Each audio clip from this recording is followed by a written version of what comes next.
mettre en premier, c'est le Seigneur. On peut parler de tous les thèmes qu'on veut, de tout ce qu'on peut imaginer, mais le but, c'est de parler du Seigneur lui-même.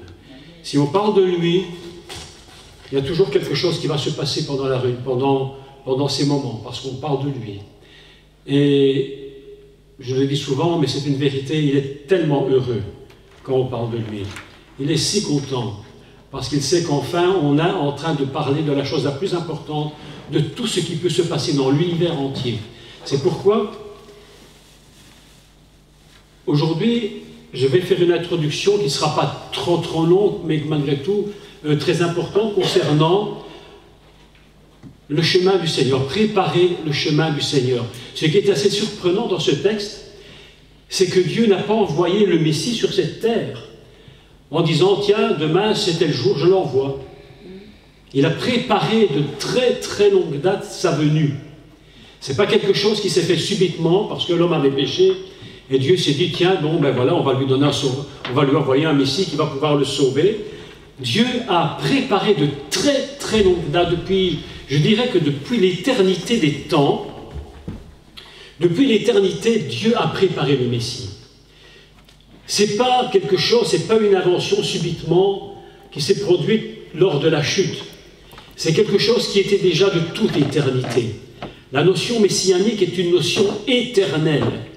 Vous comprenez cela? Une notion totalement éternelle. C'est tellement inimaginable que même la Bible nous enseigne que le sacrifice du Seigneur est un sacrifice éternel.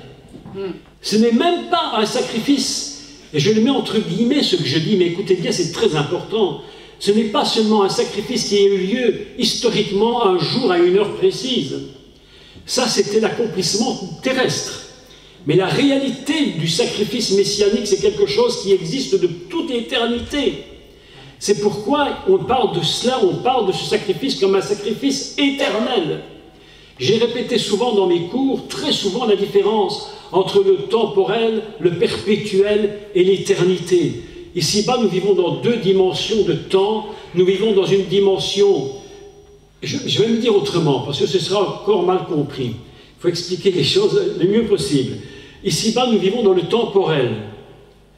Et puis, il y a une part qui vit dans l'éternité. Et lorsque nous lions le temporel avec l'éternel, nous avons une notion qui s'appelle la perpétuité. C'est pourquoi, dans le tabernacle, et dans le temple de Jérusalem, lorsqu'on faisait des sacrifices, on ne parlait pas de sacrifice temporel, mais on parlait de sacrifice perpétuel. Parce que le sacrifice avait un commencement sur terre, mais sa réalité se projetait dans l'éternité. Donc c'est très important de comprendre les trois dimensions. Et pourquoi une de ces dimensions va devoir disparaître au profit de l'éternité. Donc je vais essayer aujourd'hui de vous parler du chemin du Seigneur. Pour faire, nous allons ensemble lire deux textes qui se trouvent le premier dans l'évangile. On va le lire d'abord on va lire dans Isaïe 40 si vous voulez bien. Isaïe chapitre 40 et à partir du verset 1. Vous m'entendez toujours bien? Alors Isaïe à partir du chapitre 40 et nous allons lire à partir du premier verset. Je vais vous expliquer comment fonctionne ce texte. Et puis nous allons lire en deuxième chapitre dans l'évangile de Luc au chapitre 3, versets 1 à 6. Le premier verset, je le lis. Consolez, consolez mon peuple, dit votre Dieu. Parlez au cœur de Jérusalem. Donc vous voyez qu'on apprend déjà une chose absolument surprenante, c'est que Jérusalem a un cœur. C'est pas... Vous savez, je ne sais pas si l'exemple est bon, mais peut-être un peu mauvais, mais ben, bref, on va essayer de me dire, Paris a un cœur. Probablement que le cœur, c'est l'Élysée. Oh non. Ah, si, le cœur, c'est l'Élysée. Mais si le cœur est malade, tout le pays est malade. Donc, il dit parler au cœur de Jérusalem. Parce que si Jérusalem est malade du cœur, tout le pays est malade. Vous me suivez? Donc, il dit consolez mon peuple, consolez mon peuple.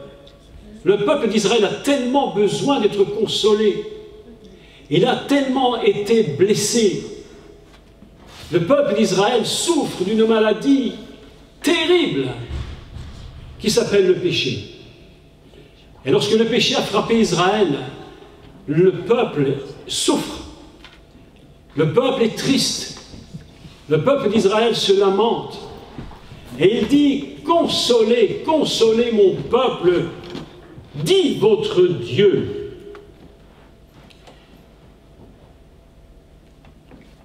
Parlez au cœur de Jérusalem et criez-lui que sa servitude est finie. Écoutez chaque mot parce que c'est tellement incroyable. Dites-lui à Jérusalem que sa servitude est finie. Elle n'est plus esclave. Jérusalem, tout en étant ce qu'il est, Israël, tout en étant l'Israël qu'il est encore enfermé dans une sorte d'Égypte absolument terrible qui le blesse. Et il dit, criez-lui que sa servitude est finie, que son iniquité, écoutez, est expiée. Vous entendez le mot? Son iniquité est expiée. Qu'elle a reçu de la main de l'Éternel au double de ses péchés. Et maintenant le texte.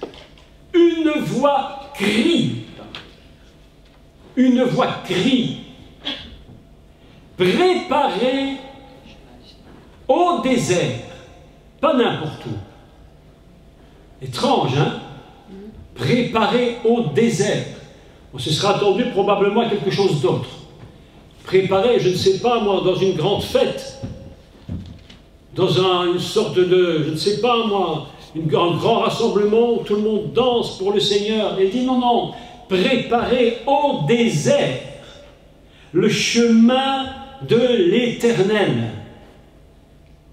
Aplanissez dans les lieux arides une route pour notre Dieu.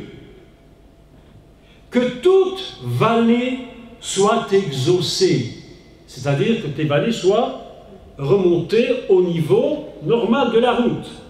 Que toute colline et toute montagne soient abaissées. Que les coteaux se changent en plaine et les défilés étroits en vallons.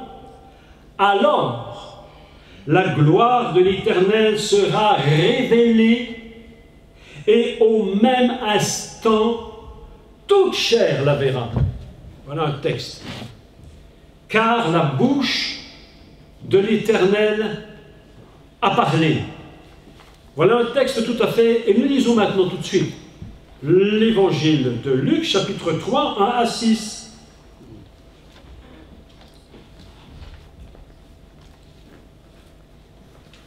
On est donc dans un récit tout à fait extraordinaire. C'est le récit, vous vous souvenez que Jean, qu'on appelle Jean-Baptiste, qui n'est pas un prénom en réalité, mais qui est un nom composé d'une fonction, Jean le baptiseur. Et nous nous rappelons que Jean-Baptiste, lui, il avait une telle importance, mais une telle importance dans la venue du Messie, que lorsque son père était dans le lieu saint, lorsque l'ange lui est apparu, qui lui a dit, écoute Jean-Baptiste, tu auras un fils. Le brave Zacharie. Ouais, le brave Zacharie, là, il ne pouvait pas y croire. Il a dit non, non, mais ça, non, mais c'est pas possible. Je ne sais pas, il me semble, moi, que si un ange venait me voir, il me dirait, écoute, demain, ta femme va coucher des quintuplés. Ben, je n'y croirais pas. Même si c'était un ange. Alors, Jean-Baptiste, dans son vieillage, le pauvre homme, il est là dans son vieillage. Et l'ange lui apparaît, et l'ange lui dit, écoute Jean-Baptiste, tu auras un fils. Mais le gars, il ne pouvait pas y croire. Mais c'était tellement important la naissance de Jean-Baptiste que l'ange lui a dit, écoute, puisque tu ne crois pas, il vaut mieux que tu te taises. parce que si tu parles et que tu dis le contraire, alors tu vas avorter mon projet. Vous savez qu'il y a des projets de Dieu que nous avons avortés. On a avorté beaucoup de projets. Mais il y a des projets que Dieu ne peut pas se permettre que nous avortions. Je vous dis la vérité. Il y a des projets de Dieu qu'il ne veut pas que nous rations. Il a fait des projets sur nos vies, il a fait des projets sur la venue du Messie, ça ne pouvait en aucun cas rater.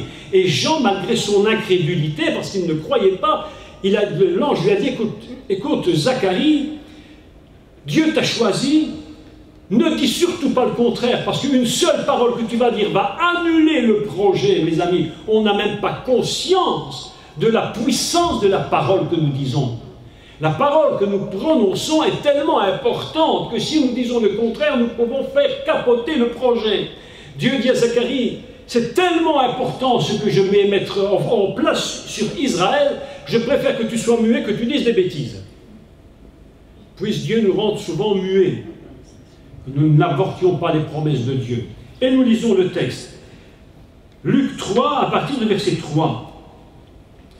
Et il alla dans tout le pays des environs du Jourdain, prêchant le baptême, écoutez, c'est important, de repentance. On va se poser la question, pourquoi Jean-Baptiste a-t-il parlé de repentance pour amener le cœur du peuple au Messie? Prêchant le baptême de repentance à cause du pardon des péchés, selon qu'il est écrit. Écoutez, mais ça c'est vraiment incroyable. Écoutez, c'est fantastique. Selon qu'il est écrit dans le livre des paroles d'Ésaïe le prophète, c'est la voix de celui qui crie dans le désert, préparez le chemin du Seigneur, aplanissez ses sentiers, toute vallée sera comblée, toute montagne et toute colline seront abaissées, ce qui est tortueux sera redressé, et les chemins raboteux seront aplanis, et toute chair verra le salut de Dieu ou la gloire de Dieu. Ainsi, nous avons un Jean-Baptiste qui est en train de préparer le chemin du Seigneur d'une façon assez extraordinaire. Il va parler du baptême de repentance, mais pourquoi parle-t-il du baptême de repentance? Il pouvait très bien, je ne sais pas moi, dire voilà, le Messie va arriver, préparez-vous. Enfin, c'est un peu ce qu'on fait aujourd'hui, le Seigneur va revenir bientôt, préparez-vous, et toute l'Église attend, mais il y a une chose qui est fondamentale, c'est qu'il dit, il prêchait pour préparer le chemin du Seigneur, un baptême de repentance. Pourquoi? Parce que lorsqu'il est écrit, consolez, consolez mon peuple, Nachamu, Nachamu ami, la racine de Nachamu, c'est une racine qui veut dire consoler et qui veut dire aussi se repentir. Il n'y a aucune consolation possible s'il n'y a pas du repentir. Amen. Beaucoup de gens, et je fais des parallèles avec aujourd'hui l'Église et nous, simplement nous ici, beaucoup de gens n'arrivent pas à trouver la paix parce qu'ils n'arrivent pas à se repentir. Et la repentance, c'est le chemin qui va nous ouvrir la voie du Messie. C'est pourquoi il dit « Nachamu, Nachamu, consolez, consolez mon peuple, dit le Seigneur ». Autrement dit, consolez-le, ça veut dire, s'il te plaît, il faut le soulager en étant un homme et une femme de repentance. On aurait pu très bien traduire « Repentez, repens-toi, Jérusalem ». Repens-toi, Jérusalem. Mes amis, aussi longtemps que nos pays ne se repentiront pas, nous ne verrons pas la main de Dieu. Repens-toi, repens-toi, et mon peuple dit, où est-ce qu'il le dit? Il dit, mais parle au cœur de Jérusalem. Parler au cœur de Jérusalem, c'est parler à ceux qui sont les plus dans le centre même de Jérusalem. Le Messie, d'ailleurs la Bible nous dit que même des pharisiens, des docteurs de la loi venaient et se faisaient repentir, et se repentaient eux-mêmes. Et Jean-Baptiste les appelait. Et Jean-Baptiste, c'était un homme tout à fait particulier, parce que c'était un gars qui ne reculait devant rien, il n'avait peur de personne. Il n'avait peur de personne. Et que lorsque Jean-Baptiste parlait, il leur disait « Race de vipères !» Oh là là là là là là. Il n'avait peur de rien. Pourquoi? Parce qu'il savait que sans prise de conscience de la repentance, on ne peut pas préparer le chemin du Seigneur. Il faut un retour, une teshuva, un retour. Il faut retourner. Et il dit au peuple, en réalité, il leur dit, mais retournez à des raisonnements justes et sains. Il va préparer le cœur à la repentance. Parce que lorsque le peuple devient venir au Messie, il faudra qu'il trouve un peuple qui se soit déjà repenti, qui soit déjà un chemin vers la repentance. C'est pourquoi le chemin de Jean-Baptiste, il est le dernier, et nous allons expliquer pourquoi. Il est le dernier d'une lignée incroyable qui a commencé. Qui c'est qui a commencé la lignée de Jean le baptiseur? À partir de quel moment a-t-elle commencé cette lignée? À partir d'Adam. C'est une notion qui commence à partir d'Adam, et je vais vous l'expliquer après. Il y a tout un chemin très long, qui va se mettre en place pendant des milliers d'années. L'homme est tellement têtu que Dieu va devoir prendre toutes sortes de personnages et de systèmes qu'il va mettre en place pour qu'à un moment donné, le Messie puisse apparaître sur terre. C'est un très long chemin. C'est comme une colonne vertébrale qui se dresse, et à la tête, c'est le Messie, mais ça doit partir d'un départ, et il va falloir placer toutes sortes de systèmes pour arriver au moment où le Seigneur va apparaître. C'est pourquoi, lorsque le prophète Ésaïe dit « Préparez, consolez, consolez mon peuple », une voix crie au désert « Préparez au désert le chemin du Seigneur », en réalité, cette phrase-là, c'est une phrase qui commence déjà au moment où Adam va naître, va apparaître sur cette terre. Et Jean-Baptiste, il est le dernier maillon d'une chaîne. Est-ce que vous me suivez? Il est le dernier maillon d'une chaîne très longue qui va durer des siècles et des siècles et des siècles, et même plusieurs milliers d'années. Il va avoir du temps qui va passer pour que Jean-Baptiste apparaisse et qu'il soit le dernier. Vous comprenez que lorsque vous avez une chaîne, et que c'est cette chaîne qui va accrocher, j'allais dire, c'est le dernier maillon qui va accrocher le clou qui est au mur, si ce maillon casse, eh bien tout est raté. C'est pourquoi Dieu va apporter un soin particulier à Jean-Baptiste. D'ailleurs Jésus lui dira lui-même, on posait une question à Jésus, on lui disait, mais Jésus posait une question à ses disciples, il dit, mais qui dit-on que je suis? Mais qui dit-on que je suis? L'autre jour, j'étais dans une église brésilienne à Bruxelles, et j'ai enseigné sur qui dit-on que je suis. J'ai dit, mais ne vous trompez surtout pas. Il n'a pas dit, que dit-on que je fais? Il n'a pas dit, mais qu'est-ce qu'on dit que je fais? Souvent, les gens ont beaucoup d'importance sur ce que nous faisons. Si les gens me voient et me disent, mais qu'est-ce que tu fais? On ne me dit pas, qui es-tu? On me dit, mais qu'est-ce que tu fais? Ah, je dis, moi, autrefois, j'étais ceci, j'étais cela, aujourd'hui, je fais ça. C'est ça qui intéresse les gens. Et beaucoup de personnes sont intéressées par ce qu'elles font, parce qu'elles croient que ce qu'elles font, c'est ce qui va leur donner la gloire, qui va leur donner donc, la réalité de ce qu'ils peuvent être. Que dit-on que je fais? Jésus dit, non, non, non, non. Qui dit-on que je suis?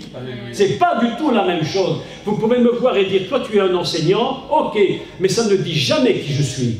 Alors je préférais que vous me posiez la question, qui es-tu? Que fais-tu? Ainsi, le Messie, il va mettre en place toute une série de personnages qui ne sont pas des personnages dont la première chose que l'on voit d'eux, c'est ce qu'ils font, mais la réalité plus grande qui prépare le chemin du Seigneur. Ce n'est pas seulement ce qu'ils ont fait, ils l'ont fait parce qu'ils étaient. Amen. Pas la même chose. Il y a des gens qui font pour prouver qu'ils sont, mais il y a des gens qui sont et c'est pour ça qu'ils font. On n'est plus du tout dans le même système. Absolument. Ne cherche pas à faire. Tout à l'heure, c'est bizarre, j'ai une idée bizarre qui m'est passée dans la tête. Parfois, on a des idées étranges dans la tête. Hein. Tout à l'heure, j'étais juste là, et puis je me disais, mais si quelqu'un venait à chanter aujourd'hui, mais il chanterait tellement mal qu'on ne pourrait même pas l'écouter. Je me disais, ce serait incroyable. On ne l'accepterait même pas. Je me disais, mais on ne l'accepterait pas. Et puis tout d'un coup, je me dis, mais Dieu est même capable d'utiliser cette personne pour faire des choses que même les grands chanteurs ne feraient pas. Amen. Pourquoi? Parce que c'est ce qu'il est et non pas ce qu'il fait. Est-ce que vous me comprenez? Ainsi, consolez, consolez mon peuple. En réalité, il dit, repens-toi, repens-toi. C'est ça. Et vous allez voir que depuis le commencement de la faute jusqu'au moment du Messie, c'est le même message qui est annoncée par le Seigneur de manière différente. Repentez-vous de vos péchés, revenez dans des voies saintes et dans des voies droites. Et les personnages que Dieu va mettre en place depuis le commencement de l'univers jusqu'au moment où le Messie va naître sont tous des personnages qui ont en eux quelque chose de droit et de saint. Lorsque nous allons parler de Noé, puisque ce sera le thème des 2 jours qui viennent, nous allons parler de ce juste, de cet homme où on disait de lui qu'il était tzaddik, il était un juste. On n'a pas dit, Dieu ne dit pas je t'ai choisi parce que tu vas faire un bateau, il a dit je t'ai choisi pour faire un bateau parce que tu es juste. Amen. Quand on pose la question aux chrétiens, aux gens en général, qui est Noé, ils disent tous il a fait un bateau.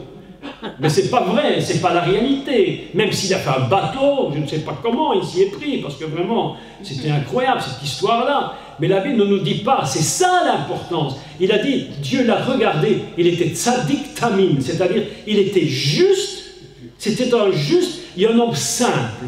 Tamim veut dire simple et encore d'autres choses. Mais, disons, simple. Pas un homme qui se prenait la tête avec des complications, trop de complications dans l'Église, je vous le dis. Trop de gens compliqués. La parole de Dieu nous dit, Dieu a fait le monde simple. C'est l'homme qui a tout compliqué. Ouais. Dieu a fait les choses simples, les amis. C'est l'homme qui a tout compliqué. Dieu a donné la nourriture simplement. Aujourd'hui, on a tout trafiqué.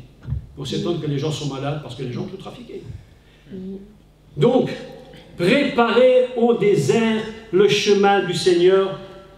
Consoler mon peuple veut dire amener mon peuple à la repentance. C'est la première chose. Faites un retour, et puis réparer les fautes, et puis commencer de marcher. Et vous avez remarqué que c'est à ce moment-là, lorsque Jean-Baptiste est dans son désert, en plus il est dans le désert, dans un endroit où personne n'irait prêcher, mais qui est le prédicateur assez stupide pour dire je vais aller au milieu du désert prêcher. Qui c'est qui va aller au milieu du Sahara pour faire le réveil de la France ou de la Belgique? Mais personne ne va aller là-dedans. Personne n'a rien écouté. Mais Jean-Baptiste allait au désert. Il allait dans ce qu'on appelle le Bamidbar.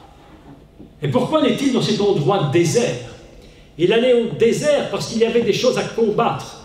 Et vous allez voir que Jésus lui-même va rentrer dans un désert, comme Jean-Baptiste. Mais je continue. Préparer le chemin du désert. On dit Kol Koré, une voix crie. Pour amener le chemin du Seigneur, mes amis, il faut crier. On est trop gentil. On ne crie pas assez la voix du Seigneur. La voix du Seigneur, c'est une voix qui crie. Vous savez que le 3e livre de la Torah s'appelle Vaïkra. Pourquoi il s'appelle Vaïkra? Pourquoi il s'appelle Vaïkra? Parce que Vaïkra, ça signifie il crie.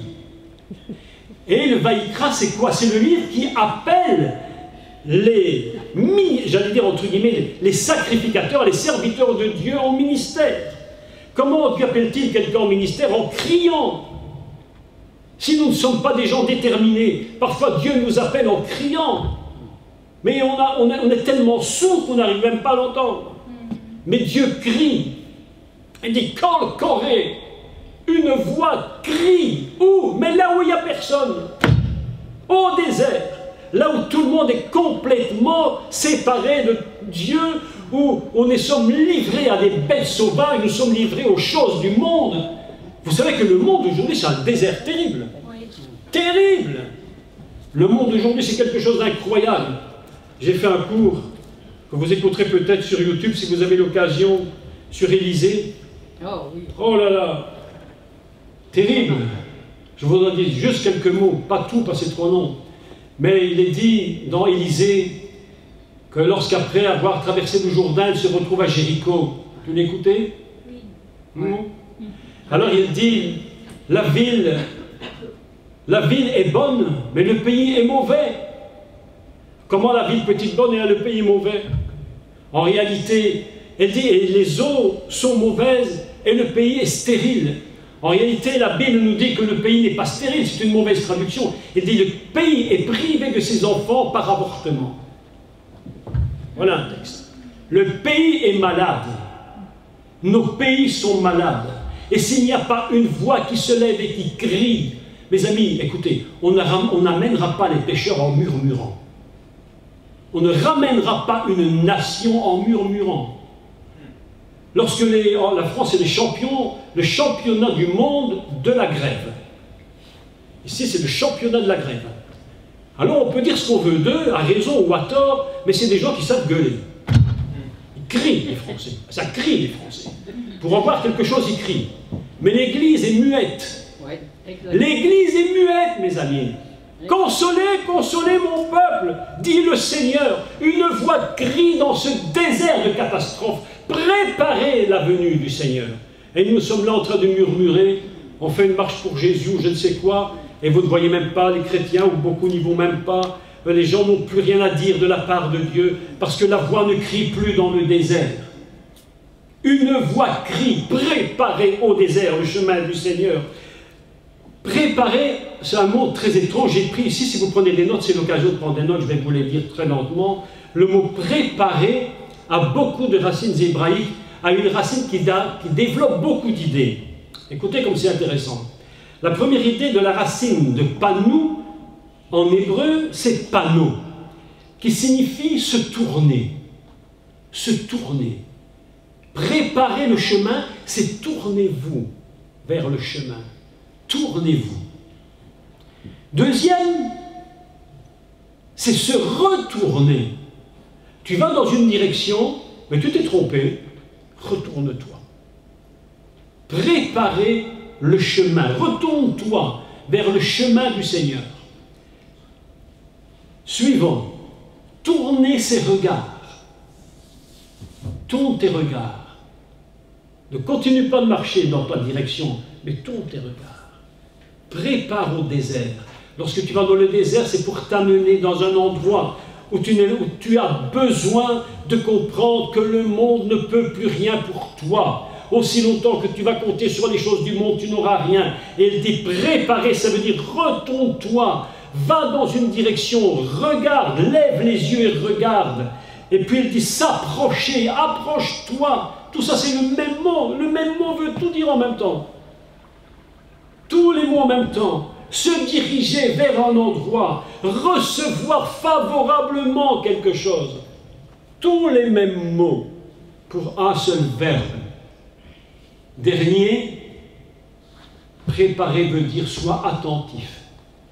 Soyez attentif. Voilà le début. Voilà un début tout simplement d'introduction pour ce que je vais vous expliquer. Il dit préparer le chemin du Seigneur. Et ce qui est absolument extraordinaire, c'est que le mot préparer va construire deux autres mots hébreux. Un qui s'appelle donc panou, qu'on va arranger, qu'on va appeler pina, et on va appeler ça roche pina. Qu'est-ce que c'est la roche pina? La roche pina, c'est la pierre angulaire. Vous savez ce que c'est la pierre angulaire? Oui. C'est qui la pierre angulaire? Jésus. Le Messie. Il dit tournez-vous, tournez-vous, regardez, roche pina va venir. C'est la pierre angulaire. Even pina, la pierre angulaire. Mes amis, Jean-Baptiste, Jean le baptiseur, était appelé à présenter au peuple tous ses secrets. Parce que le Messie va venir.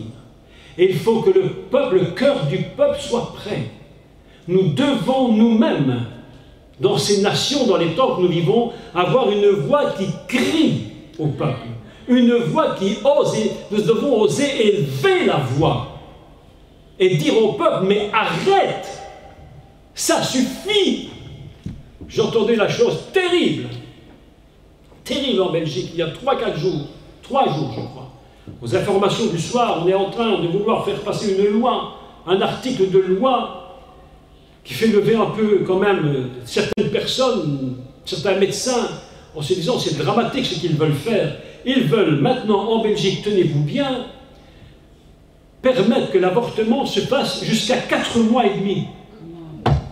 Mais 4 mois et demi, mes amis. Mais le médecin disait, cet homme-là disait, ce gynécologue disait, mais 4 mois et demi, mais c'est une folie. Mais l'enfant est déjà vivant, il bouge dans le corps de sa mère. Il a déjà formé, et on veut le tuer. s'il n'y a pas une voix qui ose se lever et crier de toutes ses forces, préparez le chemin du Seigneur, détournez-vous de vos péchés. C'est le devoir de l'Église, c'est notre devoir d'oser se lever et de dire maintenant ça suffit, Amen. Ça suffit, Amen. Vous en avez fait assez. Le génocide a suffisamment duré. Amen. Jean-Baptiste s'est levé. Jean-Baptiste est celui qui a osé dire ce que personne n'osait dire. Lorsqu'il s'est tourné et qu'il a dit vers l'intendant, tu couches avec la femme qui n'est pas la tienne. Alors c'était tellement terrible qu'on l'a décapité pour dire la vérité. Mes amis, une voix crie au désert. Vous allez voir que dans toute l'histoire de la Bible, ce sera le thème de tous les prochains cours, dans toute l'histoire de la Bible, Dieu va mettre des personnages qui savent crier. Amen. Des crieurs, des hurleurs, des gentils tout doux. J'allais dire les gentils tout doux. Les gentils tout doux. Eux, mes amis, ne feront rien. Aujourd'hui, on n'est plus dans une époque où on peut être gentil. Je crois qu'aujourd'hui, on devrait se lever avec violence. Amen. Je vous dis la vérité, avec violence.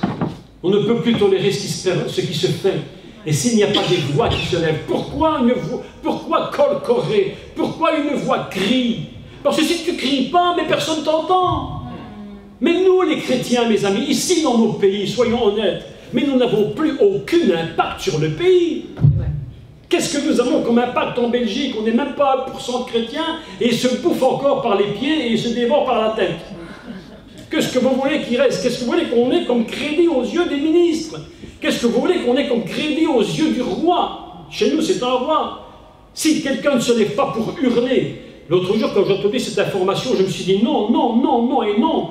Je me suis dit, mais Jacques, mais tu vas faire, mais il faut que tu écrives au roi. Donc je me suis dit, Jacques, tu vas te faire une super lettre, une bonne lettre au roi des Belges, et tu veux lui dire, Majesté, mais s'il vous plaît, mais est-ce que vous ne pouvez pas vous lever, vous, la voix du Père de la nation, dont on ne veut plus de lui, on essaie de le détrôner, parce que lorsque le Père est détrôné, le pays meurt. J'ai dit, il faut que j'écrive au roi. Je vais rentrer, je vais lui faire une lettre. Je vais dire, Majesté, nous ne pouvons plus tolérer nos ministres. Nous ne tolérons plus ces gens. Comment peut-on laisser à la tête d'un pays quelqu'un qui tue les enfants dans le sein de leur mère? Si une voix ne se lève pas, elle n'hurle pas, en disant, mais on en a assez de vous. Mes amis, c'est ainsi qu'on prépare le chemin du Seigneur. C'est ainsi qu'on préparera le chemin du Seigneur. Lorsque quelqu'un se lèvera, combien même on se ferait détester, combien même on se...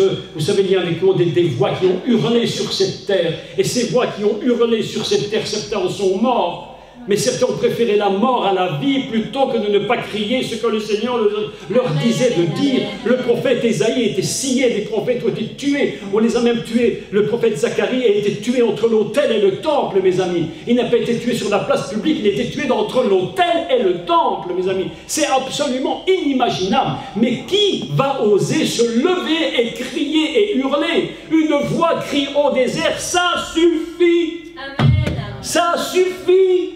On en a par-dessus la tête de ces gouvernements. Vous savez ce que ça veut dire El Shaddai? Vous savez ce que ça veut dire El Shaddai? Le Dieu. C'est le Dieu des armées. Non, ça c'est Tsabaoth. Ah oui, Tsabaoth. El Shaddai traduit littéralement Dieu tout-puissant. Mais El Shaddai, c'est 3 mots hébreux. Le premier, El, Elohim. Le deuxième, Shad. Ça veut dire Shad. Ça veut dire les seins, les mamelles. Les seins, les mamelles. Voilà que je me dit 2 fois. Ah, je vous dis. Ça suffit. El Shaddai, c'est le Dieu qui nourrit, mais qui te dit ça suffit. Dieu te donne, mais au moment où il dit ça suffit. Lorsque nous parlons d'un Dieu tout-puissant, c'est le Dieu qui met des limites. Et si nous ne sommes pas la voix qui crie dans le désert, qui hurle dans le désert, mes amis, et qui dit ça suffit à ce pays. Nous en avons assez de ce pays. Nous en avons assez de ces comportements, de ces lois qu'on est en train de nous placer. Mais qui va se lever? Jean-Baptiste s'est levé. Se tourner vers la pierre angulaire et oser dire la vérité, mes amis. Osons dire la vérité. Amen. Aujourd'hui, on ne peut pas dire qu'on est contre cette loi, on ne peut pas dire qu'on est contre ça. Si on est contre ceci, on est islamophobe, on est homophobe, on est tout ce qu'on peut imaginer. Mais mes amis, mais qui va dire la vérité? Jean-Baptiste a dit la vérité. Ça lui a valu la mort à 33 ans, 34 ans. Ça lui a valu la mort. Mais il a dit la vérité. Parce que Dieu avait dit c'est lui. Et Jésus dira de lui, c'est celui dont il est écrit. Préparez au désert le chemin du Seigneur. Aujourd'hui, l'Église, mes amis, elle est coupable d'un grand péché. Elle est coupable d'un très grand péché devant Dieu. C'est que l'Église, de plusieurs péchés, mais d'un grand péché, c'est que l'Église aujourd'hui n'a plus aucun sens pour les hommes de l'extérieur. Nous ne représentons plus rien. Nous ne représentons plus rien. On a eu cette émission, là, je ne sais plus, il y a quelques jours sur la télévision belge, sur justement la question de payer les ministères, hein, comment ils appellent ça, les ministères, qu'ils soient imams, pasteurs, curés, enfin, la Belgique, c'est eux qui payent. On les paye. Et quelqu'un s'est levé, il a dit, il faut quand même réfléchir à cette histoire, vous voyez, il faut quand même réfléchir à ça.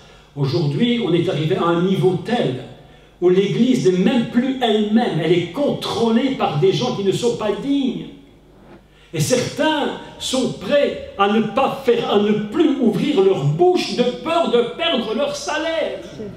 Mais est-ce que vous savez ce que je dis? Ils ont peur de perdre leur argent.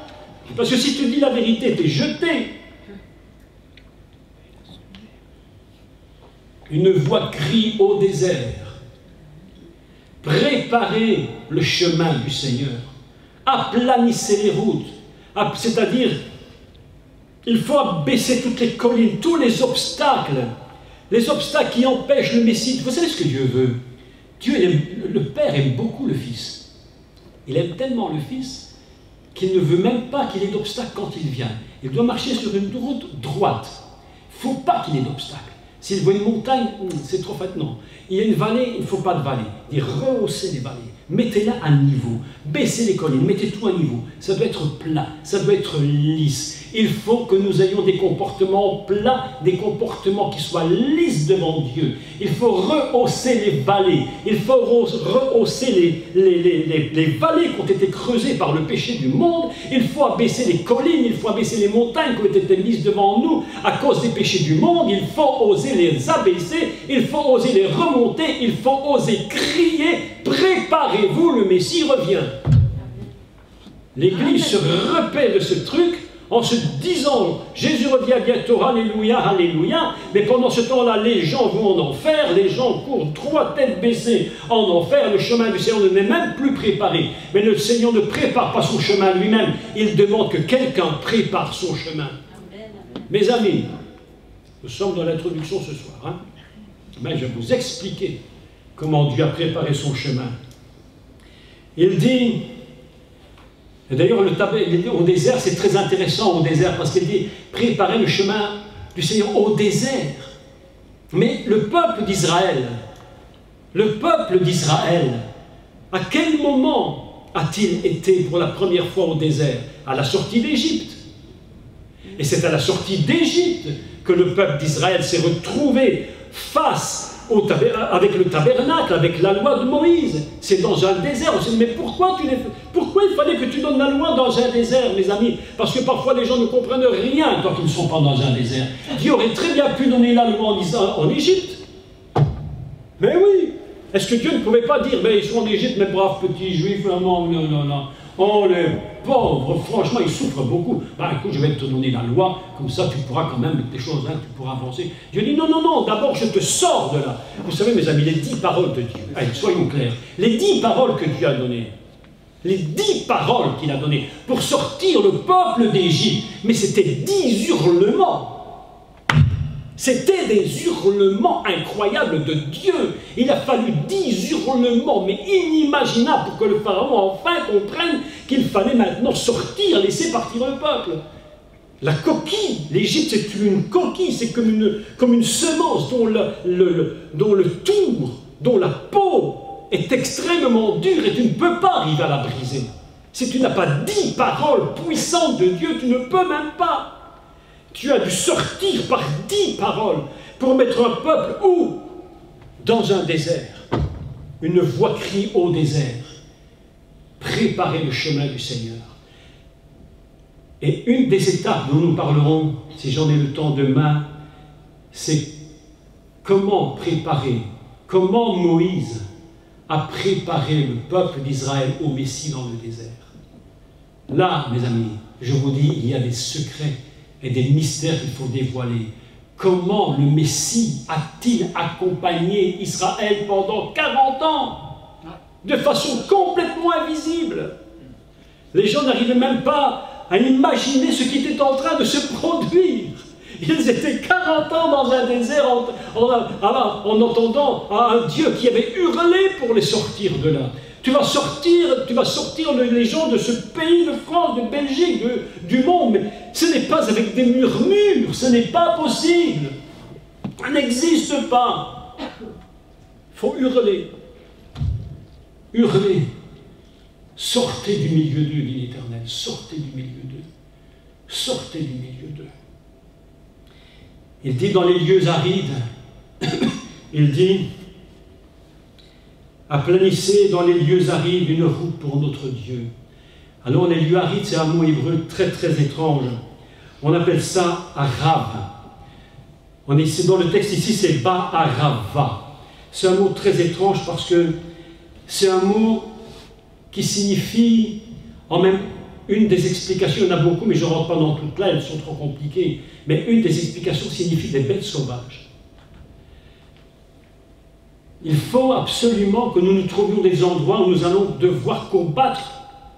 Mes amis, il y a des combats terribles. Le monde est dans un système tellement dramatique. Et il faut que vous sachiez que nous devons maintenant purifier ces lieux. Il y a des bêtes sauvages à l'intérieur. La Bible nous dit que Jésus lui-même était avec les bêtes sauvages dans le désert, mes amis. Lorsque tu vas crier, lorsqu'on va crier, lorsque Jean-Baptiste se met à crier, il est livré littéralement aux bêtes sauvages. Parce que le diable ne supporte pas que nous annoncions le Messie. Tu peux prêcher ce que tu veux, ça ne me dérange pas. Tu peux prêcher toute la loi de Moïse. Il n'est pas trop dérangé. Mais si tu prêches le Messie, je te dis, tu vas voir ce qui va se produire. Tu peux prêcher tout ce que tu veux. Mais si tu mets le Messie en premier, tu vas voir le diable qui va commencer de se lever. Une voix crie au désert. Une voix crie au désert. Préparez le chemin du Seigneur. Après avoir dit toute cette petite introduction, je voudrais vous parler maintenant, rentrer dans le vif du sujet. Je vais vous donner l'ordre dans lequel nous allons travailler dans les jours qui viennent. Donc, si vous prenez note, je vais vous donner l'ordre des personnages clés qui ont préparé le chemin du Seigneur. Et pourquoi ça s'est produit? Vous vous souvenez que dans le livre de la Genèse, au chapitre 3 et 4, Dieu avait mis, le Créateur avait mis sur cette terre ce qu'on appelle sa créature qui s'appelle Adam. Pour beaucoup de gens, Adam c'est monsieur.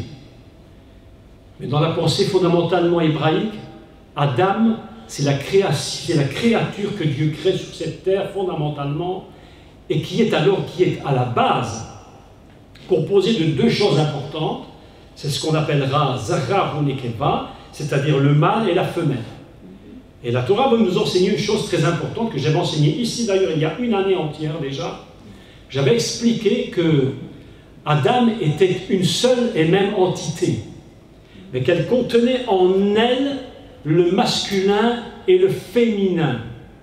Non pas que Dieu soit homme ou femme, mais parce qu'il a des notions de créateur, des notions de semence, des notions de celui qui donne la vie. Il possède donc ce que nous appelons, nous, pour que nous le comprenions, mâle-femelle, c'est-à-dire le mâle qui donne la semence, la femelle qui porte la vie et qui la donne et qui va la donner sur cette terre.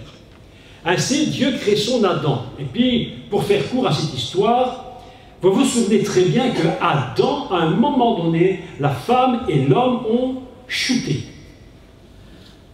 À partir du moment où ils ont chuté, il y a eu une déconnexion qui s'est produite. Une déconnexion s'est produite avec Dieu. Et lorsque Dieu vient voir Adam, après la chute, souvent, les gens se posent la question, ils se disent, selon l'enseignement évangélique traditionnaliste, mais Dieu est parti voir l'homme. La question qu'on se pose, mais pourquoi aurait-il été voir l'homme alors que c'est la femme qui a fait l'erreur? Pourquoi aurait-il pas d'abord été voir la femme? En réalité, la Torah ne nous enseigne pas qu'il ait été voir monsieur ou qu'il ait été voir madame. La Torah nous enseigne qu'il ait été voir Adam. C'est-à-dire devant Dieu, dans la pensée de Dieu, Adam est une seule et même chose. Une seule et même entité indivisible. Et lorsqu'il va voir après la chute, il lui pose la question, mais Adam, mais où en es-tu? Où en es-tu? Qu'est-ce que tu es devenu? Et Adam va répondre quelque chose de fantastique. C'est la femme que tu aimes. Il va dire, j'ai eu peur. Oui, j'ai eu peur. Il n'a pas dit, je suis honteux parce que je suis nu. Non, il n'en avait pas honte. La Bible nous dit, il n'avait pas honte. Donc, il aurait dû dire, normalement, après la chute, ben, j'ai honte d'être nu. La première chose qu'il dit à Dieu, c'est non, non, j'ai eu peur. J'ai eu peur. Mais peur de quoi? Et c'est là que va commencer tout le secret du chemin du Messie. Cette petite phrase, j'ai eu peur, va entraîner toute une mise en place pendant des siècles et des siècles, et même plusieurs milliers d'années, pour arriver à ce que le Messie puisse réparer une faute. Vous imaginez que pour réparer une faute comme celle-là, le nombre de siècles qu'il a fallu? Incroyable. Comment est-ce possible? Donc Adam a peur. Il dit, je suis nu. Mais tu es nu de quoi? De quoi es-tu nu? Qu'est-ce qui s'est produit? Comment sais-tu que tu es nu? J'ai peur, je suis nu, j'ai eu peur. Pas j'ai honte, j'ai peur. Pourquoi tu as peur? Parce que l'Adam déconnecté de Dieu perd la gloire de Dieu. Vous vous souvenez ceux qui étaient ici, lorsque je vous ai parlé de la gloire? Lorsque l'Adam perd la gloire de Dieu, je vais vous expliquer quelque chose au tableau. Très important. D'accord? Je vais vous expliquer quelque chose sur Adam. Parce qu'Adam, c'est vraiment quelque chose d'extraordinaire. Je fais un enseignement un peu court, mais bon, on va quand même essayer d'expliquer ça. T'as pas ton micro. Je vais quand même essayer de vous expliquer comment fonctionne l'histoire d'Adam et sa déconnexion. Parce que tant qu'on n'a pas compris le secret de la déconnexion, on ne peut pas comprendre le secret de la réunification. Pour comprendre la déconnexion, je vais vous expliquer comment elle fonctionne, mais c'est un code de Torah, d'accord? Donc je vous explique comment fonctionne dans la Torah la déconnexion avec Dieu. Donc nous avons Adam comme ceci. J'écris en hébreu, j'écris que les consonnes.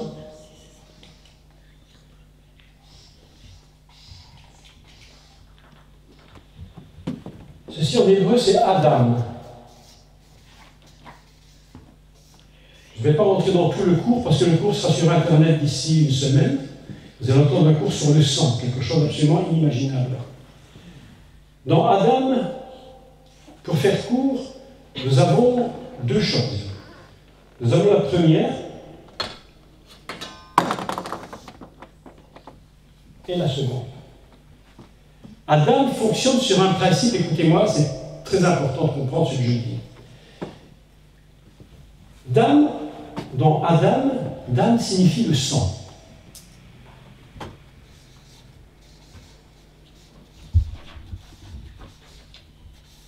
Dam signifie le sang.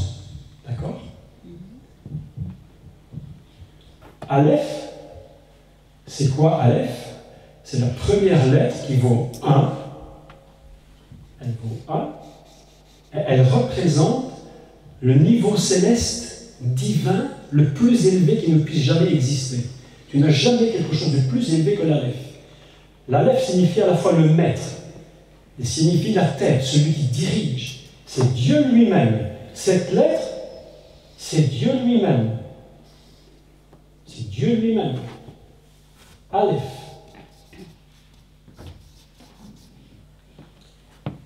Qu'est-ce que c'est Adam? C'est beaucoup de choses. Mais je vais expliquer seulement la plus importante aujourd'hui pour vous expliquer la déconnexion. Lorsque l'homme a péché, le dam s'est séparé de l'Aleph. Il y a une brisure qui s'est faite. On est Adam uniquement lorsque notre sang est connecté avec Dieu. Là, nous pouvons nous appeler Adam. Tout ce qui est déconnecté de l'Adam devient uniquement du dam. Et à ce moment-là, nous sommes uniquement dans l'animalité. Pourquoi dans l'animalité? Pourquoi nous sommes seulement animal? Parce que l'animal aussi possède du sang. Quelle différence entre un homme et un animal? Dieu, si Dieu n'est pas. C'est que l'animal, le dam, le sang de l'animal, n'est pas connecté avec Dieu. Il n'est pas connecté avec Dieu, vous comprenez? Ton chien, ton chat, ton oiseau, ta poule, ton coq, il a du sang, mais tu ne le vois jamais prier. Tu ne le vois jamais essayer de ressembler à Dieu, parce qu'il n'en a aucune, ce n'est même pas dans sa petite tête de poule, ce n'est pas dans sa tête de chat, mais il a du sang pourtant, mais il n'est pas connecté avec Dieu. C'est pourquoi il n'est qu'animal. L'homme déconnecté de Dieu n'est qu'animalité. C'est pourquoi il n'est même plus capable de voir le bien et le mal. Il n'est même plus capable de faire la différence entre un avortement, entre une contraception, entre tuer, entre prendre du plaisir. Il ne comprend plus rien. L'homme est devenu strictement animal. Je prends mon plaisir, comme le chien prend du plaisir avec la chienne, et puis ça s'arrête là, il est très content. Il s'est dit, j'ai pris mon plaisir, hein, voilà, vous voyez, je suis un homme formidable. Mais en réalité, il est complètement déconnecté de Dieu. C'est pourquoi l'animal ne peut pas s'appeler Adam, parce qu'il n'a pas de sang connecté.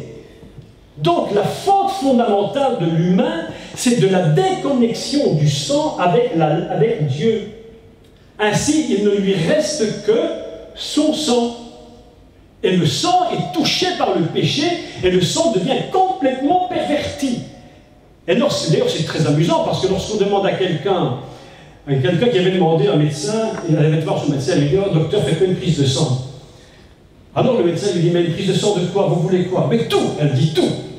Et le médecin dit, bon, c'est pas faire une prise de sang de tout. Ça n'existe pas. Il y a des milliers de choses dans le sang. C'est impossible. Les gens n'ont même plus la conscience de ce qu'est leur propre sang. Ainsi, l'homme déconnecté de l'Adam, il va falloir trouver une solution. Et je vous parle aujourd'hui de ce thème, préparer le chemin du Seigneur. Le chemin du Seigneur, mes amis, je vais vous dire où il se trouve. Je vais vous dire où il se trouve, le chemin du Seigneur. Dans ce mot-là, le chemin du Seigneur se trouve ici entre les deux. Il est là. Ramener le sang, purifier, ramener à Dieu. Aussi longtemps qu'il n'y aura pas une connexion entre le sang, une purification, nous ne pourrons pas nous reconnecter à l'Aleph. Aujourd'hui, les gens que tu vois dans le monde, ils sont adamiques uniquement dans la forme, mais absolument plus du tout dans l'esprit. Il leur manque, mais véritablement, la notion adamique spirituelle. Ils n'ont plus aucune conscience de rien. Ils n'ont plus conscience du bien et du mal.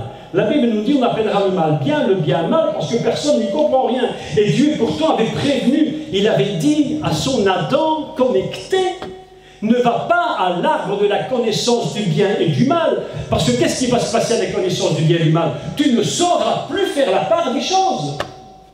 Tu manges un fruit, tu dis il est bon, en réalité il est mauvais. Tu ne sais plus faire la part des choses. Cet arbre-là te met dans une confusion. L'arbre de la connaissance du bien et du mal, c'est la confusion totale. C'est Babylone. C'est le monde dans lequel nous nous trouvons, un monde babylonien. Et la Bible est tellement précise dans ce terme qu'elle n'appelle même plus ça Babylone, elle appelle notre monde aujourd'hui la grande Babylone. Tellement elle est arrivée à un niveau de péché qu'on ne peut même plus imaginer où on en est arrivé. Mes amis, lorsqu'on tue nos propres enfants pour le confort de notre propre vie, c'est ce qu'il est écrit dans le livre d'Élisée, la ville, le séjour de la ville est bon, mais le pays est malade. Privé d'enfants. Privé d'enfants, avortés. Que fait le prophète Élisée? Le prophète Élisée, lui, il a le sens de Dieu. Il dit, il aime chercher un plat neuf, je rentre pas dans tous les détails, c'est toutes des choses expliquées, vous écouterez le cours. Et il dit, apportez-moi un plat neuf, mettez-y du sel. Il va prendre le sel, et où va-t-il aller? Il va purifier quoi? L'eau. Mais quelle eau? Voilà la question. Pas n'importe quelle eau. Ça, c'est la tradition qui explique simplement. Maintenant, expliquons un peu plus précisément. Quelle eau va-t-il purifier? La Bible nous enseigne que le prophète est monté à la source. C'est à la source qu'il va purifier. C'est la source qui a été touchée. Tant qu'on n'aura pas touché la source, mes amis, le chemin qui est ici, qui paraît très court, parce qu'entre le sang et la lèpre, le chemin est court. Il n'y a qu'une petite distance, telle petite distance. Et pourtant, pour le monde, la distance est immense. Il y a deux idées qui se dégagent de ce texte pour préparer le chemin du Seigneur. Le chemin du Seigneur, en fait, il est très court. La Bible nous dit ceci. La Torah nous enseigne qu'il va fermer le chemin. Il va fermer le chemin de l'arbre. Vous êtes d'accord? Il va fermer le chemin de l'arbre de la vie. Donc un chemin, on appelle ça en hébreu derer. Et les rabbins nous disent une chose absolument formidable. Ils disent, lorsque tu veux savoir ce qu'un mot représente véritablement, tu dois toujours savoir où ce mot est écrit la première fois dans la Torah. Donc, pour savoir ce que veut dire le mot chemin réellement et ce qu'il représente, il faut savoir où ce mot est écrit la première fois. Eh bien, où ce mot est écrit la première fois dans toute la Bible, c'est concernant le chemin de l'arbre de la vie. Tout chemin que nous avons, mes amis, tout chemin que nous vivons, le tien, le mien, le tien, tout chemin doit être connecté à la vie. Amen. Tout chemin, quel qu'il soit, doit être connecté à la vie. Parce que le but du chemin, dans la notion de Torah divine, c'est que le chemin nous conduit à l'arbre de la vie. C'est pourquoi Jésus, connaissant, et puis il est la parole, évidemment, il est la parole, et connaissant cela, il dit, il y a devant toi deux chemins, un large, j'en ai trois. Si tu vas dans le large, tu vas à quel chemin? Au chemin de la connaissance du bien et du mal. Mais le chemin étroit t'emmène à l'arbre de la vie. Le but du chemin, mes amis, c'est de nous emmener à l'arbre de la vie. Je suis en train de vous expliquer maintenant l'introduction à ce thème, préparer le chemin du Seigneur. Vous voyez qu'il faut préparer le terrain pour comprendre ce qu'on va dire demain. Oh, excusez-moi, je vais le mettre plus bas. Passionné. Ah mais il faut être passionné. Une voix crie au désert. Préparez le chemin du Seigneur. Mais le chemin étant très long, étant très très long, parce que c'est un chemin, il faut parcourir un chemin pour un arbre de la vie. Mais en réalité, Dieu dit, mais si tu m'écoutais et si tu comprenais ce que je te dis, en réalité, il est très court. Et comment se fait-il qu'il peut être long et à la fois très court? Voilà une question très compliquée. Si un chemin long, il ne peut pas être court. Tu es d'accord, maman? Moi, ton beau sourire, là, avec ton beau chapeau, là. Ah, comment le chemin peut-il long et à la fois court? Eh bien, il y a deux idées dans la Torah qui se dégagent du texte. Il est tellement court, ce chemin, et à la fois si long. Il est si long parce que la tête du monde est tellement pervertie. La séparation a fait que nous sommes totalement, le monde est perverti. Et pour arriver à retrouver le chemin par lui-même, il ne peut pas y arriver. Il va falloir que Dieu mette un chemin spécial pour que l'on puisse arriver et rentrer dans la dimension du plus court chemin. Écoutez-moi, parce que c'est compliqué. Là, je vous complique la vie énormément. Mais le chemin le plus long, doit en réalité devenir le chemin le plus court. Comment faire? Comment je sais qu'il est court, le chemin qui mène à l'Aleph? Comment je sais qu'il est court du sang à l'Aleph? Comment je le sais, le dam à l'Aleph? Parce que la Torah nous enseigne une chose: empêchons-le d'avancer sa main et de prendre de l'arbre de la vie. Autrement dit, entre toi et l'arbre, c'est un mouvement de bras. Oui, c'est court. J'ai même pas moyen de faire un pas. Empêchez-le d'avancer son bras et de prendre de l'arbre. Autrement dit, Dieu veut nous amener par ce chemin que je vais vous expliquer comment raccourcir la distance entre le dam et le aleph. Dam, je rappelle, c'est le sang. Et la Bible nous enseigne que l'alliance, la première alliance que Dieu avait mise en place, était inaugurée avec du sang. L'alliance est inaugurée par le sang. Pourquoi le sang? Parce que le sang, c'est Adam. Est-ce que tu me suis? Le sang, c'est Adam. Donc, il faut inaugurer avec du sang. Donc, Dieu va mettre en place un chemin incroyable pendant des siècles pour récupérer ce sang qui a été touché par le péché. Parce que ce que les gens ne comprennent pas, ce que le monde ne comprend pas tout de suite, c'est qu'en réalité, lorsque la faute a été commise en Éden, ce qui a été touché, mais vraiment touché, c'est le sang. La première chose qui a été touchée, c'est le sang. Il n'y a que le sang, uniquement le sang, dans ce contexte-là, qui peut nous ramener à la vie. C'est pourquoi il va falloir qu'un chemin soit construit pour que les gens, que l'Israël et que le monde comprennent comment récupérer ce sang pour le reconnecter à l'Aleph. Pour que nous tous ici, nous redevenions des Adam. Si nous sommes sauvés en Jésus, notre Seigneur et Sauveur, nous sommes reconnectés à l'Aleph. C'est pourquoi nous sommes une race adamique. Qu'est-ce que c'est que la bonne nouvelle de l'Évangile? C'est de ramener les pécheurs, c'est-à-dire le sang perverti, à la reconnexion avec Dieu. Et le chemin du Seigneur, préparer le chemin du Seigneur, comme tu disais, c'est un chemin de retour, pour que l'on comprenne que nous avons besoin de repentance, parce que sans la repentance, tu ne peux jamais ramener le sang à la connexion divine. C'est impossible. Les amis, Dieu va donc mettre en place des systèmes, un système très long, et je vais vous donner maintenant, après m'être un peu emporté, parce que je suis un peu emporté dans cette histoire, mais vous écouterez le cours sur YouTube. Crie dans le désert.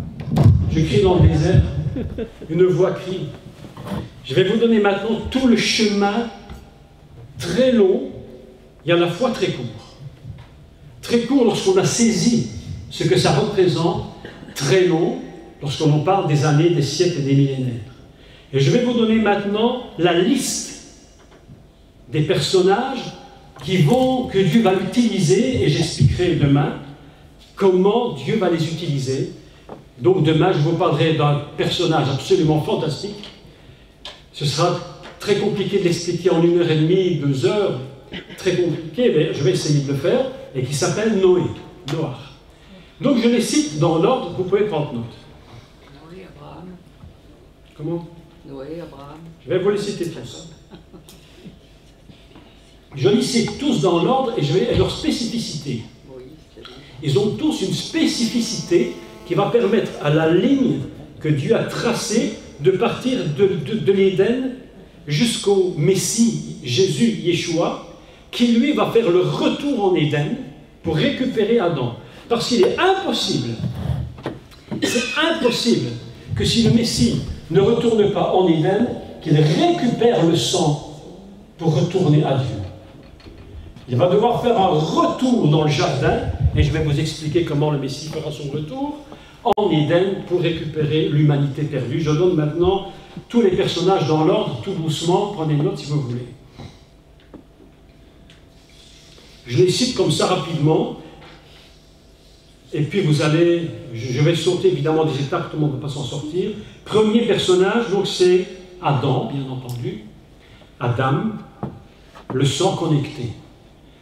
Adam, c'est un mot qui signifie également, ça vient de doma, qui signifie ressembler.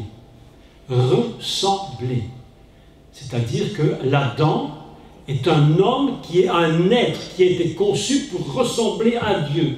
Il va faire tout ce qu'il peut faire pour retourner vers la ressemblance de Dieu. Il va tendre à être comme Dieu. C'est pourquoi l'apôtre Paul, lui, le rabbin, qui connaît bien ce sujet, va dire qu'en Christ, nous avons été appelés à être à l'image de son Fils. Et nous travaillons pour ça. J'espère que vous travaillez pour être à l'image du Seigneur. Si tu travailles pour être à l'image de Jacques Collin, tu t'es déjà trompé. Ah ben oui, évidemment, tu t'es trompé. Impossible. Nous sommes là pour parler, ressembler à l'image du Fils. C'est pourquoi personne au monde ne peut prétendre ressembler à l'image du Fils s'il n'est pas redevenu Adam. C'est impossible. Tu peux prendre les meilleurs personnages du monde, tu peux prendre les meilleures religions du monde, tu peux prendre tout ce qu'ils peuvent faire pour ressembler à Dieu, ils ne ressembleront jamais à Dieu, même si ça paraît ressembler, ils ne seront jamais au niveau. Pourquoi? Parce que la seule façon d'être adamique, c'est d'être sauvé par le sang, et que ce soit le Messie qui nous amène à la notion d'Adam pour que nous allions vers le Seigneur. Seuls les adamiques peuvent prétendre tendre à la ressemblance du Fils. Amen. Stature parfaite. Stature parfaite du Fils. Seuls les adamiques. Vous allez comprendre, demain j'expliquerai pourquoi le sang des animaux ne peut justement pas nous amener à ce stade, et que ce n'est que provisoire. Deuxième personnage dont nous allons parler demain, j'ai reçu ton mail que tu m'as renvoyé, je l'ai lu attentivement, pour te réconforter que je ne l'aurais pas reçu. D'accord. Deuxième personnage, Noé. Noach. On va parler longuement sur Noé parce que vous allez entendre quelque chose que jamais vous n'avez entendu. Je suis certain que la plupart d'entre vous, sauf si vous avez écouté mes cours sur YouTube, qui parlent de Noé, je crois qu'il y a 14 cours sur Noé, personne ici n'a sûrement entendu ce que vous allez entendre demain, et vous allez voir que Noé, ce n'est pas du tout celui que vous croyez qu'il est. C'est un personnage qui a quelque chose d'absolument inimaginable, un personnage absolument impensable, et Dieu l'appelle de lui, et Dieu dit de lui qu'il est Tzadik Tamim. C'est injuste. Troisième personnage, et je fais des sauts dans le temps, je fais des sauts, parce qu'autrement on ne va jamais y arriver. Et je parlerai évidemment dans Noé, lorsque je vous parlerai de Noé, je n'oublierai pas de vous dire pourquoi l'homme Adam était végétarien et pourquoi après Noach, ils sont devenus carnassiers. C'est pas par hasard. Carnivore. Carnivore, on dit carnivore. Carnassier, carnivore. Carnassier, c'est pas peu bête, ça peut bête. Carnivore, qui mange de la viande, tandis que carnassier, c'est ceux qui mangent des autres animaux. Voilà. Ouais. Alors on dit quoi? Carnivore. Voilà, d'accord. Qui mangent de la viande. Bon, on se met d'accord sur carnivore, il n'y a pas de souci. Donc il est carnivore. Pourquoi ils sont carnivores? Je vais marquer parce que j'ai marqué des bêtises. Voilà. Voilà. Comme ça on ne se trompe plus. D'accord. Pourquoi est-ce qu'il y a eu un changement de régime? Mes amis, ce changement de régime que je vais vous expliquer, ça fait partie justement du chemin du Seigneur. Si l'homme n'était pas passé du régime végétal au régime carnivore, eh bien, le chemin du Seigneur n'aurait pas pu avoir lieu. C'est surprenant quand même. Tout ça, c'est Noé. Personnage suivant, Abraham, qui deviendra Abraham. Je le cite dans l'ordre. Oui, il faudrait passer, pour expliquer le chemin du Seigneur, il faudrait passer au moins 2-3 cours à chaque fois sur chaque personnage, mais on n'aura pas le temps. Personnage suivant, Yitzhak. Sa particularité, Abraham. Alors lui, c'est un homme, il est là. Je ne vais pas dire ça en quelques secondes, mais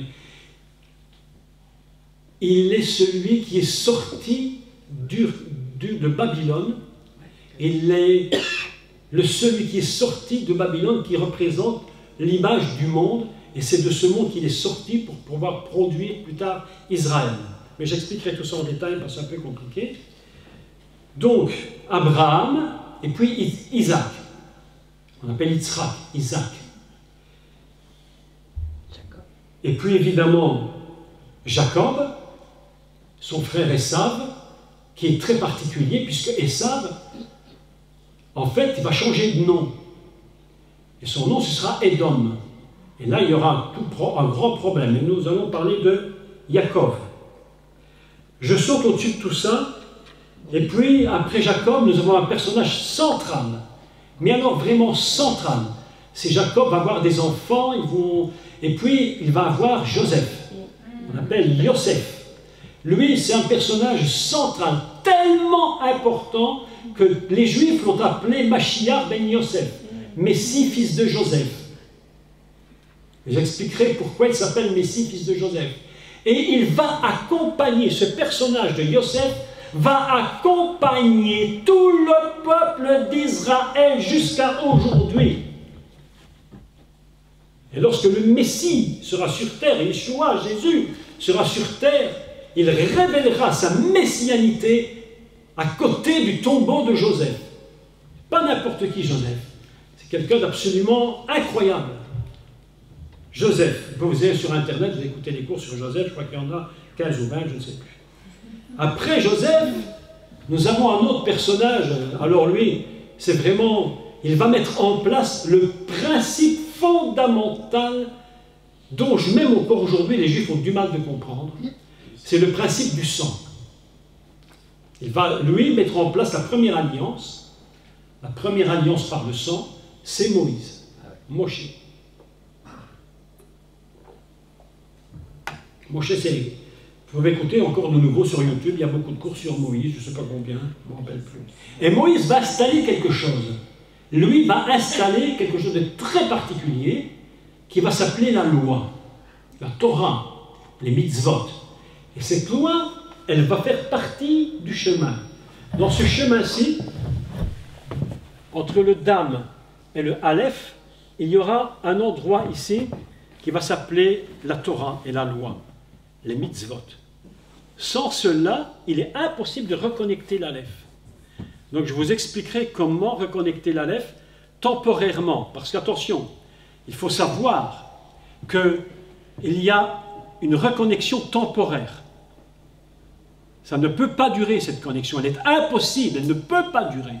Mais pour produire une réaction intellectuelle chez le peuple d'Israël, il va leur donner la loi qui sera temporaire dans le niveau de la connexion d'âme, le sang, Aleph, la totalité de Dieu.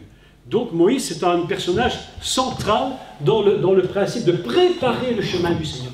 Dieu est en train de préparer un chemin d'une façon absolument inimaginable. Stop! Il va placer le principe de la loi, et il va le placer dans une partie de ce qu'on appelle donc le chemin du Seigneur. C'est lui qui va être une transition pour placer le chemin du Seigneur. Puis, il va y avoir plusieurs principes qui vont se mettre en place, qui font partie du chemin, qui s'appelle le tabernacle, et puis le temple de Jérusalem. Mais après le tabernacle va venir un personnage extrêmement important, mais extrêmement important, qui lui, ça va s'appeler David. David fait partie intégrale du chemin du Seigneur. Sans David, le chemin du Seigneur ne peut pas continuer. Il va falloir que David soit, je dirais, une charnière. D'ailleurs, si vous prenez Adam, vous avez Aleph, Abraham, le même qui est le mot du Messie, et au milieu le Dalet qui est le lien entre le Messie et Aleph, Abraham, et qui s'appelle Dalet, David. Abraham, David, Messie. Bon, j'expliquerai tout ça, je vais essayer d'expliquer ça en détail. Donc nous avons David qui est extrêmement important pour placer des dimensions inimaginables, tellement importantes que lorsque Timée, l'aveugle, Fils de David. comment? Il l'appelle fils de David. Il l'appelle fils de David. Il n'appelle pas Yeshua, il dit fils de David. Aie pitié de moi. C'est absolument inimaginable. Donc tous les Juifs savent très bien que David a quelque chose d'absolument extraordinaire dans la lignée du Messie. Sans David, le chemin du Messie est un chemin qui est coupé. On a donc besoin de tous ces personnages. Et puis nous avons tous les prophètes qui vont annoncer le Messie. Et puis nous avons le tout dernier, dont nous avions commencé à dire quelques mots, Jean le baptiseur, Jean qui baptise, et qui est le dernier maillon de la chaîne. Évidemment que la chaîne porte beaucoup plus de maillons que ceux que j'ai dit maintenant, parce que si vous lisez les généalogies du Messie, vous allez voir qu'il passe par tous ces personnages-là. Donc il y a une généalogie qui est très longue, mais je ne prends que les personnages clés. Même si les autres sont importants, je ne parle que des personnages clés qui vont préparer le chemin du Seigneur. Donc vous imaginez que le nombre de siècles, vous imaginez le nombre de siècles qu'il a fallu pour qu'on puisse recevoir le Messie sur terre. Merci. Et aujourd'hui même, certains, beaucoup ne l'ont même pas reconnu. Vous imaginez? Même pas reconnu, alors que la Bible nous enseigne tout, mais j'allais dire la perfection totale dans la venue du Messie. Tout a été dit, tout a été écrit, tout a été prophétisé. Les personnages eux-mêmes étaient des prophéties vivantes qui étaient placées comme des jalons qui ont produit un chemin jusqu'à la venue du Messie. Et même aujourd'hui, beaucoup ne l'ont jamais reconnu en Israël. Et si le monde ne reconnaît pas Jésus aujourd'hui, c'est souvent la faute de nous qui n'avons pas annoncé l'évangile suffisamment. Mais parlons simplement d'Israël et le chemin du Messie. Donc, aujourd'hui, je ne sais pas trop long, et je vais arrêter maintenant. Je vous ai donné les bases, plus ou moins des bases qui vont vous aider à comprendre demain ce que je vais vous expliquer. Donc demain, nous allons avoir un cours sur Noé. On va essayer de faire un cours ou deux sur Noé, pour vous expliquer comment ce personnage fonctionne, et comment il était un recommencement d'humanité, et comment ce recommencement d'humanité s'est fait sur le principe de préparer le chemin du Seigneur.